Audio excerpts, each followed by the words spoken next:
बिस्मिल्लाहिर्रहमानिर्रहीम।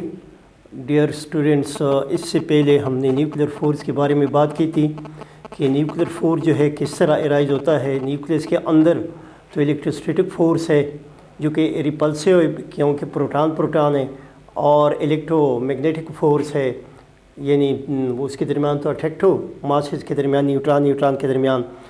तो अगर हम देखें इलेक्ट्रोस्टैटिक फोर्स जो है that is so much greater than gravitational force, then how the nucleus is bind, how the nucleons are bind within the nucleus. So it means that there exists a third force which is a nuclear force, and the force is the strongest one and having a short range. So it means that nuclear force is in between neutron, proton, and proton-neutron. The magnitude of the nuclear force is which exists between neutron or neutron-proton or proton-neutron are nearly equal. Because in case of proton C, there is also a repulsive phenomena, a repulsive force involved over there. That is why it is, you can say it is approximately equal. And then we tell about the its properties, that nuclear force is a short range, nuclear force is strongest in nature, nuclear force is charge independent, nuclear force is a spin dependent, nuclear force is a non-central one, nuclear force has a saturation property, that is nuclear force saturation. And these were the nuclear force is spin dependent. For example, if the spin of nucleon are parallel to each other and the spin of nucleons are antiparallel to each other, so in both cases the value of nuclear force differ. In case of parallel, when the spin between the nucleons is parallel, it has a greater value compared to the one which is anti-parallel. So how the nucleons are bind together, Yukawa, a Japanese scientist, predicted theoretically that there exists a new particle. There is a new particle which he named as meson, that is constantly exchanging between nucleons, and due to the exchange of mesons which are constantly exchanging between nucleons, the binding energy of the nucleon, or the energy which is, you say, binding energy, it is because of that. So mesons are also positive in nature, mesons are also negative in nature, having negative charge, and mesons are also of neutral one. And the mass of meson, which was calculated theoretically, it is 280 times mass of electron, while experimentally it comes round about 270 times that is the mass of electron. Okay, now Yukawa predicted theoretically that a new particles called meson, he called the new particle a meson, which may have a positive or negative which may have positive charge, negative charge, or it may be neutral. It may be neutral. Just you see, this is a neutral meson, this is a negative meson, and this is a positive meson. Yukawa assumed that this new particle is exchanged between nucleons. The new particle which he named is meson, Yukawa assumed that the new particle, that is meson, is exchanged between nucleons, and the corresponding exchange force, which is a nuclear force, is responsible for binding energy of the nucleons. क्या बात की उसने ये बात की कि ये nucleons के अंदर ये मीज़ान जो है ये कॉन्स्टेंटली एक्सचेंज होता है, और इस एक्सचेंज फैक्टर की वजह से इसका जो इफ़ेक्ट है वो क्या है, न्यूक्लियर फोर्स है। और न्यूक्लियर फोर्स जो है ये न्यूक्लियन को बाइंड रखता है। किस चीज़ को बाइंड रखता है? न्यूक्लियन को बाइंड रखता है with a certain amount of binding energy, with a certain amount of binding energy. अच्छा, इसकी मिसाल उसने इस तरह दी, just is photon in quantum of electromagnetic field, a meson is a quanta of nuclear field. Nuclear forces are thus produced by meson field but of short range. This is because the exchange of meson between nucleons can take place only when the nucleons are closer together. यानी ये कब अक्र होते हैं? जब ये nucleons के हों आपस में क्लोज़र टुगेदर हों। इसकी मिसाल इस तरह है कि फॉर एग्ज़ाम्पल मिसान की कि for example there are two players A and B.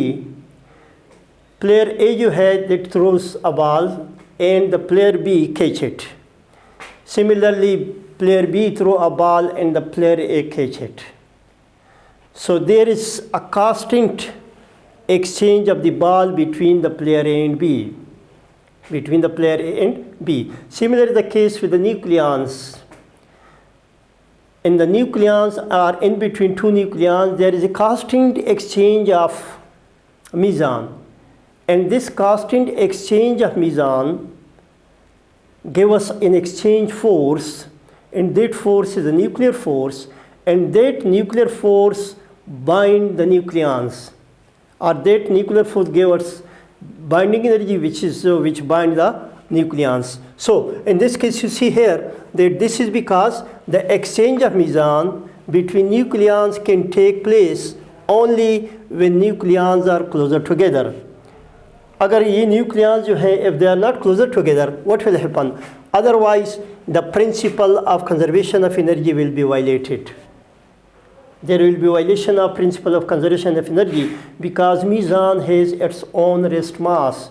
Meson has its own rest mass energy. Because meson have a finite rest mass and energy will have to be supplied to remove it away from nucleons.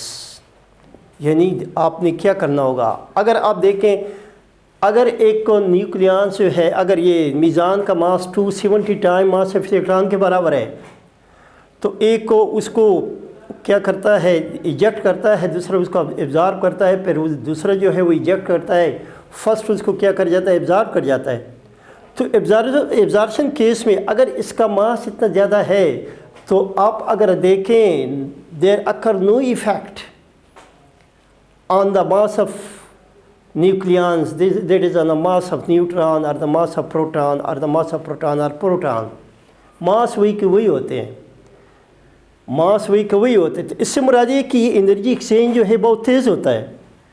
Energy exchange जो है between nucleon ये बहुत ही तेज़ होता है, बहुत ही कम वक्त में। ये रेंज उसका शॉर्ट है। अगर रेंज उसका ज़्यादा है तो उस केस में आपके पास मीज़ान की वो रेस्ट मास है उस तो अपनी एनर्जी देनी होगी, फिर तो आपके पास वाइलेशन आएगा। लेकिन आप देखेंगे कि ये न्यूट्रॉन प्रोटॉन जो है, न्यूट्रॉन प्रोटॉन में कन्वर्ट होता है या प्रोटॉन न्यूट्रॉन में कन्वर्ट होता है, तो उस केस में वो सिर्फ आइडेंटिटी चेंज करता है with in the nucleus. Masses वही के वही होते हैं, मोमेंटम जो है वो रिमेन कंजर्व होता है, लेकिन वो क्या चेंज करता है, सिर्फ अपनी आइडेंटिटी को चेंज करता है इजेक्शन ऑफ मीज़ान में या एब्जॉर्प्शन ऑफ मीज़ान में। अच्छा, okay. The prediction of Yukawa was confirmed by experimental of mu meson in 1936 and of pi meson in 1947। यानी योकावा ने तो सिर्फ प्रेडिक्शन की थी एक न्यू पार्टिकल के बारे में, उसको एक्सपेरिमेंटली जो है वेरीफाई किया गया 1947 में, और इसको पाई मीज़ान या पायान का नाम दिया गया। पायान, पाई मीज़ान या पायान, which was found to explain the observed nuclear binding energy। पायान जो है आपके पास इस शक्ल में भी है, न्यूट्रल शक्ल में भी है, पाई नेगेटिव की शक्ल में भी है और पाई पॉजिटिव की शक्ल में भी है। और दूसरी बात यह कि इंट्रिंसिक स्पिन जो है पायान का वो किस के बराबर है, 0 के बराबर है। यानी the spin of pion, intrinsic spin of pion जो है that is equal to 0। Okay, now I come towards the mass of meson, pi meson, how much it has. यानी अगर आप इसका थोड़ा समरी देखें तो इस समरी में ये है कि ये प्रिडिक्शन किसने की है, कौन ने की थी कि थ्योरेटिकल पार्टिकल जो है मीज़ान है वो एक्सचेंज होता है बिटवीन न्यूक्लियंस, और ये एक्सचेंज फोर्स आपको देता है जिसकी वजह से न्यूक्लियन जो है क्या होते हैं, बाइंड होते हैं। और इसने कहा कि ये पॉजिटिव के शक्ल में भी है, नेगेटिव के शक्ल में भी है और न्यूट्रल के शक्ल में भी है। उसको फिर बाद में एक्सपेरिमेंटली वेरीफाई किया गया 1947 में। तो आज तो अब देखते हैं कि वो न्यूट्रल पाई मीज़ान की शक्ल में भी है, नेगेटिव पाई मीज़ान की शक्ल में भी है और पॉजिटिव पाई मीज़ान की शक्ल में भी है। और दूसरी बात इसमें अहम बात यह है कि ये जो है क्लोज टू ईच अदर होनी चाहिए, अदरवाइज़ ये वायलेट करेगा law of conservation of energy को। अच्छा, अब मास ऑफ पाई मीज़ान जो है, the mass of pi meson was estimated theoretically by uncertainty principle. उसने क्या बात की, अनसर्टेनिटी प्रिंसिपल के बुनियाद पे उसने ये कहा कि मास ऑफ पाई मीज़ान जो है that is 280 time mass of electrons. Mass of electron के मुकाबले में ये 280 गुना जो है क्या है, ज़्यादा है, 280 टाइम्स मास ऑफ इलेक्ट्रॉन। अच्छा, if delta E is the rest mass energy, okay,